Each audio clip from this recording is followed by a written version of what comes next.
Shortly after 4 a.m. on the 5th of September 1972, 8 heavily armed militants from Black September, a Palestinian terrorist group, arrived on the outskirts of Munich and infiltrated the Olympic athletes' village. Carrying assault rifles and grenades, the Palestinians ran towards apartment building number 31, housing the Israeli delegation to the Munich Olympic Games. Bursting into the first apartment, they took a group of Israeli officials and trainers hostage. Yosef Gutfreund, Amitzur Shapira, Kehat Zor, Andrei Spitzer, Jacob Springer, and Moshe Weinberg. In another apartment, they captured the Israeli wrestlers and weightlifters, Eliezer Halfin, Yosef Romano, Mark Slavin, David Berger, and Ze'ev Friedman. When the Israelis fought back, the Palestinians opened fire, shooting Romano and Weinberg dead. The other 9 were subdued and taken hostage.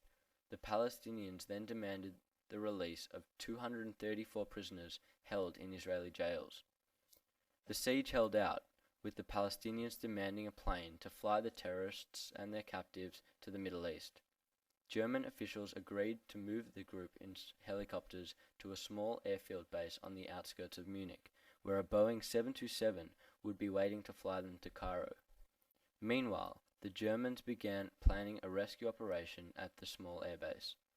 5 German snipers were positioned around the airbase before the landing had taken place. When the Palestinians and Israeli hostages landed at 10:40 p.m., a gunfight broke out. In the first helicopter, a terrorist had shot 4 Israeli hostages, whilst another tossed a grenade inside. The explosion ignited the fuel tank, and the already wounded Israelis burned to death. Another terrorist then shot the remaining Israeli hostages in the other helicopter. For 40 years, the families of those Israelis have asked the International Olympic Committee to observe a minute of silence in honor of the Israeli athletes, coaches, and referees who lost their lives in the massacre. This year, Jews from around the world are rallying together, demanding the Olympic Committee to institute a memorial minute for the upcoming London Olympics and the Olympics to follow.